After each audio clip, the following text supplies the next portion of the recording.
Greetings, one and all. It's Thomas Ruse-Bezar with the Poet Warriors, the Bays here. And I want to talk about books on astronomy, on cosmology. It's a subject I find very, very fascinating, endlessly fascinating. And I recently picked up a book called Space Oddities by Harry Cliff. It's newly released, and it talks about. I'm only about a quarter into it, but it really explores the subatomic world, the world of particles and atoms and electrons, and the fabric of things that hold everything together, that make me possible, you possible, the earth possible, ozone, trees, plant life, oceans, the elements. And how this minutia and discoveries that go beyond the minutia into the subatomic really can lead to these amazing discoveries, lead scientists down a path that eventually is wrong and kind of misled. And how most of this fabric is dark energy, dark matter, and we don't know what it is. Scientists don't know. We just don't know what this is comprised of. And it makes the cosmos possible. The theories of how old the universe is are in question now. How many universes? Are there endless universes? All these theories. What's beyond that? Is there anything beyond? Is it just this sense or parallel? And to me, it's fascinating. And especially the discoveries, the experimentation of years and these anomalies, maybe these little mistakes that lead to something else, a possibility, a sense of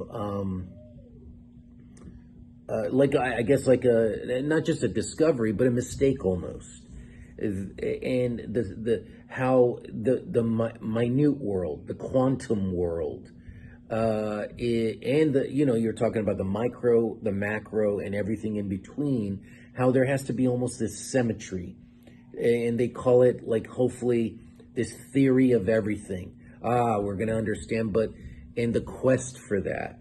And maybe how, not close, but how far, because of human limitations, we are from that type of understanding. And a lot of it now is put into question because of these new, like, you talk about the James Webb Telescope, these huge subatomic, experimental, where they destroy, in this series of, like, fusion and destroying particles. So if there's an anomaly in that over a course of months of study, that tiny little glitch, that blip in this kind of matrix of existence will lead to some kind of grand, epiphany, that will put kind of some things together, connect the dots of understanding. But yeah, I just find, like, a book like this, and almost like, when something is released and it kind of catches fire, or a theory catches fire, maybe a few years later, that just, you went down the wrong rabbit hole of this type of understanding, or it's just not going to work, or it leads to other. It's kind of a domino effect that leads to, oh yeah, we're hot on the trail of something here. But yeah, I find astronomy, the possibility of, they talk about the multiverse and books on it, just really, really fascinating. I'm reading through this, gobbling this up, and maybe we'll do a future book capsule review on it. But yeah, just endlessly fascinating, both in the micro, macro world, astronomy, cosmology. I'm all about it. And what makes us exist as a species. Amazing. Just absolutely amazing. Peace. Mmm. Tasty.